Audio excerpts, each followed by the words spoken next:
This is WDAM 7 News at 10. A cold night ahead as the Pine Belt prepares for its first freeze. A freeze warning in effect right now. Our First Alert weather team has an outlook on what tonight and tomorrow are going to bring us. Yeah, folks at home, I hold in my, hold on, I'm going to grab it here. I hold in my left hand tonight's record list. We set quite a few today. It was only 40 degrees. That's all we topped out at, and we did that at 2 o'clock this morning. Our afternoon high temperature was about 39. We hit that at about 12:30. 37 was the low, but we'll continue to lose degrees as we head through the next little bit. But how about this? This is the second coldest November day of any November day on record, all the way back to 1900. Not bad. We tied with November 3rd of 1966, November 29th of 1992, and November 19th of 2000. Not bad. And it's only getting cooler. 34 out there at Peach Row right now. It feels like 29 when you factor in that breeze, and it's still pretty brisk out there. That freeze warning in effect until 9 o'clock tomorrow morning. We will talk more about how to prepare yourself, as well as a peek at when we're finally going to warm things up in just a few minutes. Guys, back over to you. All right, appreciate it. Again, you can check out the temperature in your area 24/7 using our First Alert weather app. There you can find radar, the latest weather models, and video forecasts from our First Alert weather team. Forest County's 361 Safe Room is now open for folks who need a place to stay warm overnight. The warming shelter is located at the Forest County 361 Safe Room. That's at 946 Sullivan Drive. The shelter is open right now, closes at 7 in the morning. It will be available tonight and tomorrow. If you have any questions, call the numbers on your screen.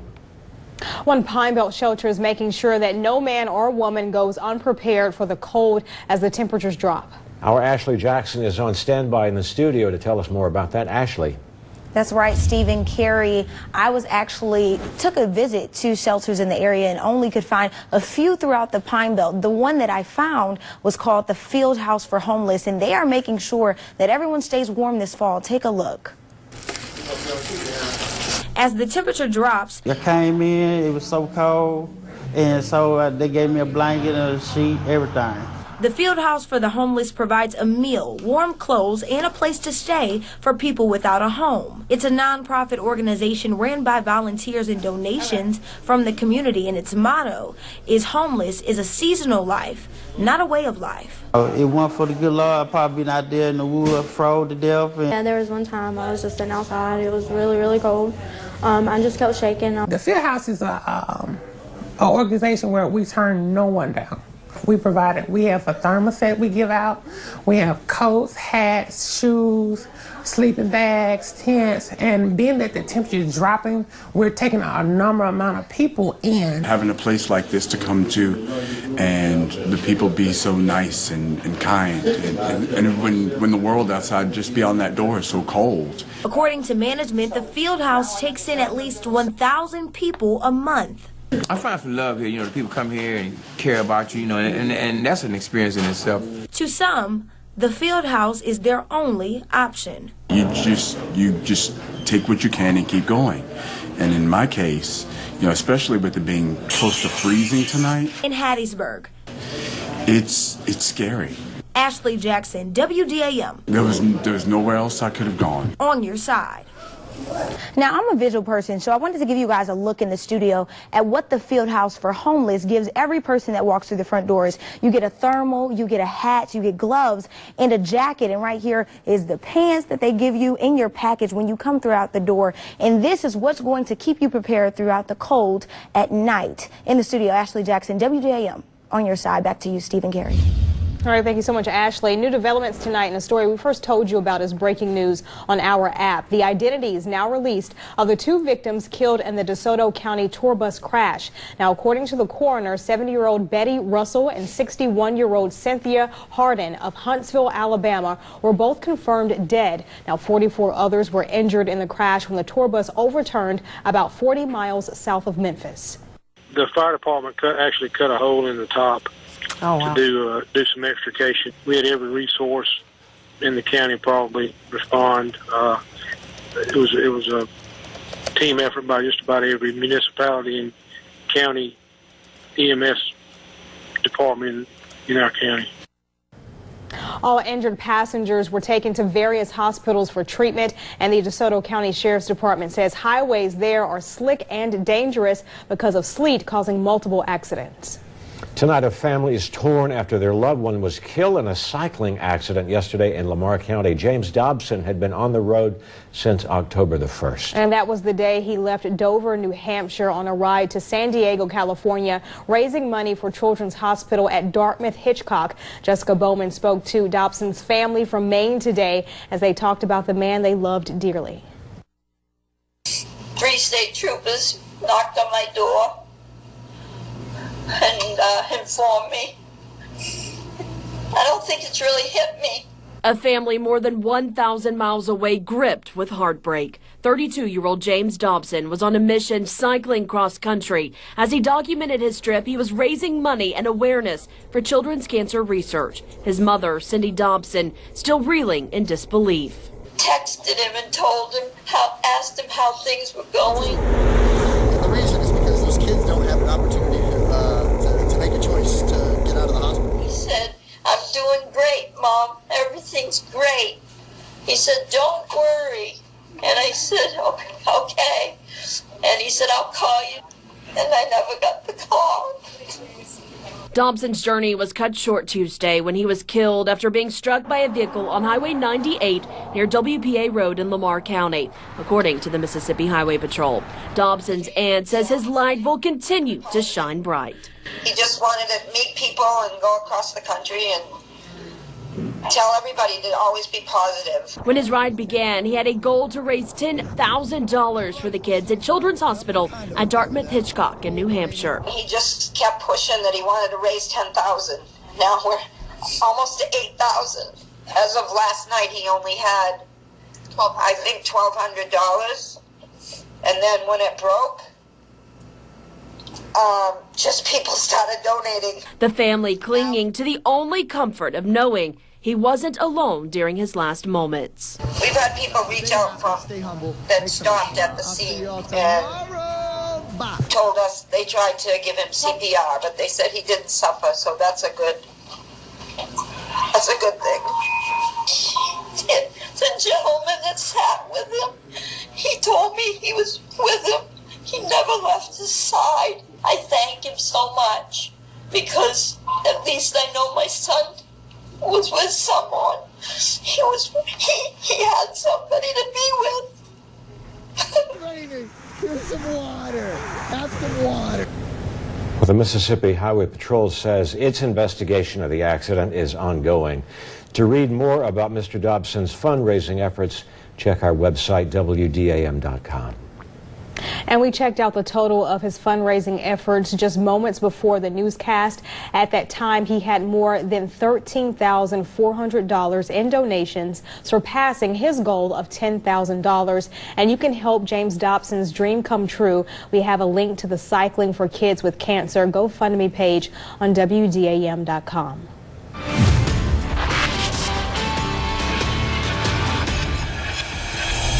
New in our crime tracker, Forest County Coroner Butch Benedict has released the cause of death for 19-year-old Jackie Egan Kelly.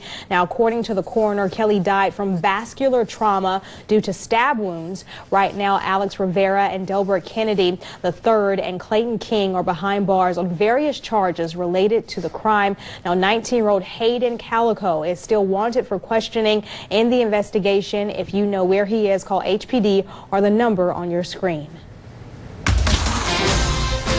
Decision 2018 campaigning for the Senate special election runoff is moving into the final 13 days. Health care has been one of the major subjects on the campaign trail. Both candidates said ahead of the general election they supported the idea of providing insurance coverage regardless of pre-existing conditions. Espy has questioned Hyde-Smith's position after she voted against a provision that Democrats proposed last month. Her D.C. office says that rule would not truly change rules on pre-existing conditions.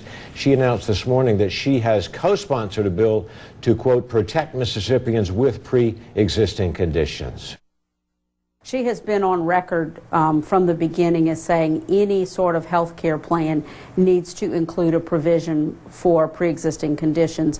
Everybody has a pre-existing condition. We already know what you said 3 weeks ago was not true, because it happened today. And now if you read the bill today, that bill is a bogus bill, is very spotty and of a sham origin bill. Let's just go ahead and do the right thing. This is the #1 issue in Mississippi today, health care. The runoff debate between the two of them will air live on our WDAM ABC channel and on WDAM.com on Tuesday, the 20th of November.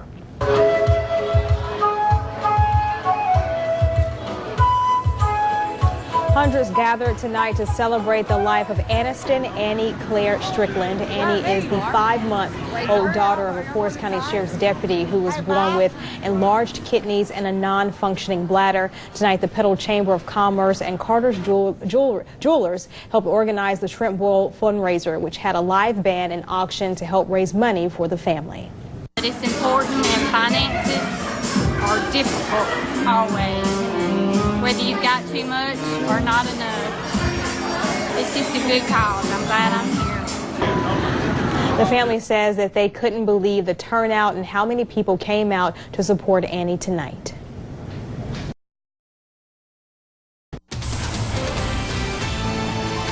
Breaking news tonight as the death toll rises. A grim search is on for the dozens, possibly hundreds of people unaccounted for as 2 wildfires rage in California. And now there's growing concern over potentially toxic smoke out there. Miguel Almaguer is in the fire zone. Tonight in the smoldering mountains outside Los Angeles, a grim discovery. The 51st body in a skyrocketing statewide death toll. With more than 9,000 structures torched, most in Northern California, many are still unaccounted for. Carol Haxby's son missing for nearly a week. I don't know what I'm going to do. Families impacted by the fire in Paradise filing a lawsuit against Pacific Gas and Electric, the power company they blame for sparking the fire. While investigators have not yet determined the cause, if found liable, the utility says it could face financial trouble. Meantime, in Southern California, new questions. I think it's so serious that I'm afraid to think about it. Melissa Bumstead is one of many residents who fears her family has been breathing toxic smoke for days after fire scorched part of the Santa Susana field lab contaminated with toxic chemicals. When the fire incinerated all of the grass and the trees, that probably released a lot more contamination. But government officials say testing shows the air is safe. Some doctors and advocates call that a smoke screen. Smoke from any brush fire is dangerous to inhale. In this case, with these added very hazardous elements, it makes it far more dangerous. Tonight in hard-hit communities, new questions and worry, even after the firestorm has passed. And here's a live look at Washington, where today President Trump gave his approval to a measure that could lead to major prison reform in this country. Now, it's called the First Step Act. President Trump was joined at the White House by lawmakers from both sides of the aisle, faith leaders and law enforcement officials. Now, this piece of legislation will improve rehabilitation programs for federal prisoners and give judges more discretionary powers when sentencing nonviolent offenders, particularly those convicted of drug offenses. My administration has worked closely with law enforcement. Their backing has ensured that this legislation remains tough on crime. It's got to remain very tough on crime, and supports the tremendous work of our police and the tremendous job that law enforcement does throughout our country. Now, the measure will need to be approved by both the Senate and the House, and some hoping it can be voted on and sent to the president's desk to be signed into law by the end of the year. The Justice Department released a 20-page memo justifying the appointment of Matt Whitaker as acting Attorney General. The memo comes a day after Maryland state officials challenged his appointment, arguing that President Trump wrongfully bypassed the Constitution when he appointed Whitaker to replace Jeff Sessions. The memo cites federal statutes, past precedent, and the Constitution for clearing the appointment. Now to the First Alert Weather Center on a brisk night here in the Pine Belt. Yeah, Nick, what else can you tell us? Now, I can tell you that we're going to warm things up as we head through the next couple of days at the very least, but in the meantime, it's going to be down into the upper 20s overnight for some of us, and some of us may struggle to hit 50 for tomorrow. Full look at the forecast after the break.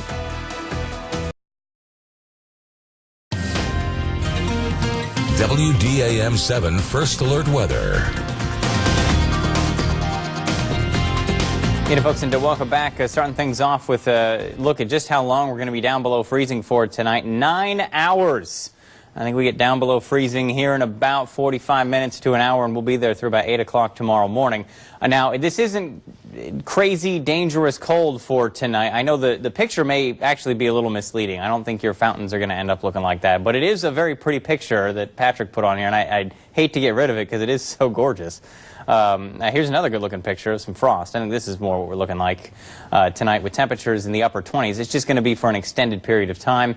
It's a night to bring your pets inside. I know we've been harping on this the last couple of days, but it is really, really important, folks, because we're going to be so cold for so long. You know, if we just dipped to 28 for an hour and then we were back up again, I wouldn't be harping on this so bad, but, you know, if we're going to be down below freezing starting in about 45 minutes and we're not going to get above it until after the sun comes up tomorrow, very important that the pets have somewhere to be tonight where they can stay warm. I don't think we've got to worry about pipes for tonight, but like I said earlier, if you feel more comfortable letting the pipes drip a little bit, just make it a nice easy drip, not a heavy one like we've got teens out there. Because we're still holding on in the 30s, 34 in Hattiesburg, 34 in Laurel. You can see the freezing mark easing south, the 31 right now in Bay Springs. You factor in the wind that's still out there, and this may be the wind, of all things, maybe the thing that helps keep us a little bit warmer tonight, if we can hold on to this breeze, because it stirs up the atmosphere a little bit, that and the cloud cover. But then you got to factor in the wind, how cold it is. It feels like the upper 20s, and it's like you're stuck between a rock and a cold place.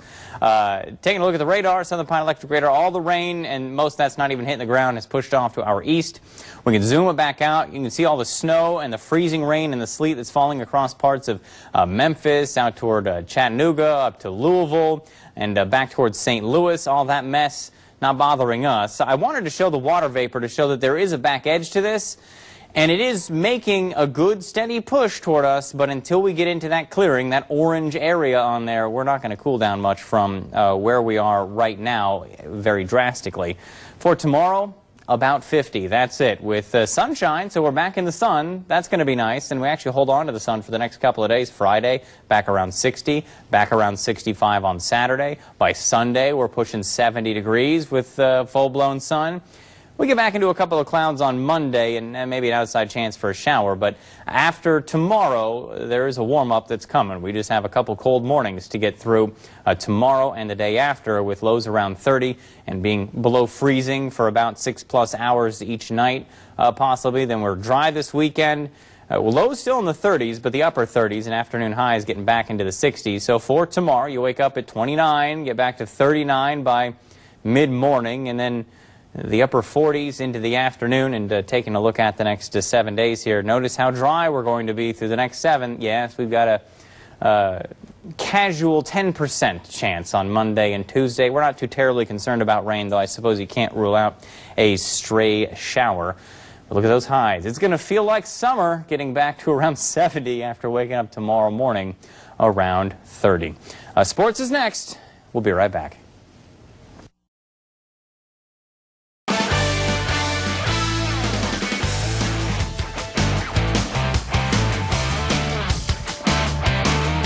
The ball just hasn't seemed to bounce USM's way in 2018. 4 of the Golden Eagles games this season have been decided by 3 points or less, including the latest, an overtime loss at UAB. USM needs to win its last 2 games to qualify for a bowl game for the 3rd straight season. Rival Louisiana Tech comes to the Rocks Saturday. A few points here, a missed field goal, a dropped interception from being 7-2, but we're not, so it is what it is. I mean, I'm not giving you the excuse. We haven't done what we needed to do. We have players that are built with the right stuff, We go out and compete every day. And on Saturdays, we play with a chip on our shoulders.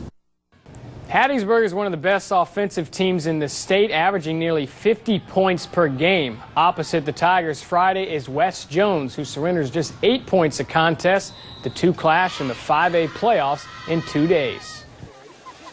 Obviously, that defensive front, that front seven altogether is, very strong, and those guys in the secondary probably don't get enough credit for their play either. For us to win the game, we're going to have to possess the ball, so we have to move the sticks.